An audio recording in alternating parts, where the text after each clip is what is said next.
Президент Сооронбай Жээнбеков кол койгон буйрукка ылайык Улуттук коопсуздук мамлекеттик комитетинин төрагасынын орун басары УКМКнын 9 кызматынын жетекчиси Токтосун Сабыров өз арызынын негизинде кызматынан бошотулду.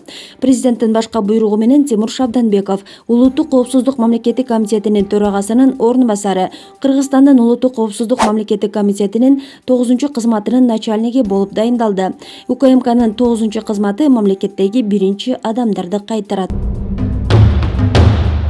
Абактагы саясатчы Өмүрбек Текебаевдин иши 23 апрелде кайрадан каралып баштайт. Сот отуруму жогорку сотто өтөрүн Адилет укуктук клиникасынан билдиришти. Белгилүү болгондой, Ата Мекен партиясынын лидеринин иши жаңы кылмыш жана кылмыш процессуалдык кодекстеринин күчүнө киргенине байланыштуу кайра каралат.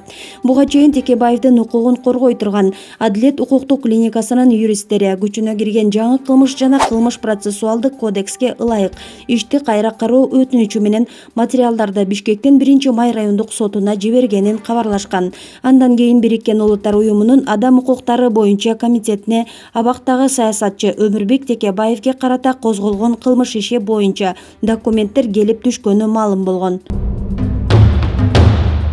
Сокулукта 2 уурлук фактысы менен 26 жаштагы жаран кармалды. Бүгүн 2 мартта Чүй облустук ички иштер бөлүмүнүн басма сөз кызматы маалымдагандай, Сокулук районунун 44 жаштагы тургуну кайрылган. Ал 31 январда саат 10 менен 15 аралыгында белгисиз адамдар анын үйүнө терезе аркылуу кирип, кымбат баадагы компьютер жана телевизорун уурдап кетишкен. Ал 200 000 сом зыян тартканын билдирди. Ошондой эле арыз менен аталган райондун жашоочусу 48 жаштагы жаран да милицияга кайрылган. Ал дагы 31 январда күндүз уурлар кирип 23 000 сомдук ноутбук, 35 500 сом өлчөмүндөгү акча каражатын алып кетишкенин айтты. Факт боюнча уурлук беренеси менен кылмыш иши козголгон. Иликтөө иштеринин жүрүшүндө кылмышка шектүү катары Ысык көл облусунда туулган 26 жаштагы жигит кармалган. Шектүү 2018 жылы да уурлук боюнча кармалып, бирок жабырлануучуларга чыгымды төлөп бергени үчүн бошотулганы маалым болду.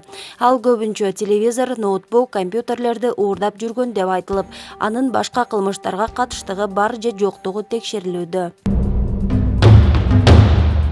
Ысык көл облусуна караштуу Тамга айыл өкмөтүнүн жасалма пальма сатып алуу үчүн жарыя бергени талкууга алынды. Тендер боюнча жарыя 1 март күнү мамлекеттик сатып алуучулар порталына жайгаштырылган. Белгилүү болгондой, 10 жасалма пальманы Тамга жана Тосор айылдарындагы көчөлөргө орнотуу пландалган. Бул үчүн жергиликтүү бюджеттен 150 000 сом каралган. Жарыя чыккандан кийин интернет колдонуучуларынын арасында түрдүү пикирлерди жаратты. Айрымдар жайында пальманын алдында күнгө күйүп келет экенбиз да деп тамаша аралаш жазышса, айыл өкмөтүнүн ишин сынга алгандар да болду. Өзүбүздө бак-дарактар турса, жасалмалуулуктун эмне кереги бар? Чөлдө жашасаңар бир жон. Азыр шаарда эле эмес, айылдарда да көчөлөргө бак тигип, суу куюп кам көргүсү келбей калышканбы? Көзүңөрдү ачкыла деп жазышат интернет колдонуучулары. Кечээ 1 мартта Коомдук телерадио берүү корпорациясынын байкоочу кеңешинин отуруму өттү. Күн тартибинде КТРКнын башкы директору кызматына талапкерлердин корпорацияны өнүктүрүү программасын угуу жана талапкерлерди ачык сынактын 4-этабына өткөрүүгө добуш берүү маселеси каралды. Башкы директор кызматына ачык сынак өткөрүү тартиби боюнча жобонун 4-5 пунктуна ылайык добуш берүүнүн жыйынтыгы менен кийинки 4-этапка төмөнкү талапкерлер өттү. Байтерек Галина Жумабековна, Босумбаев Сураган Райымбекович, Казакбай уулу Замирбек, Нуракун уулу Ибраим, Самый Кожо Мирлан, Тилебаев Болотбек Кочкорович, Турдукулов Адил Ильясович жана Үсөн уулу Жайнак сынактын 6 мартта саат 15-те өтө турган 4-этабын өткөрүүнү башка күнгө жылдыруу чечими кабыл алынды. Азыр эле КТРКнын башкы директорлугуна койгон талапкерлер менен кошо өтүп жаткан жыйында Илим Карыпбеков келип суроолорго жооп берип, аягында КТРКнын башкы директорлугуна койгон талапкерлигин алып салгандыгын билдирди.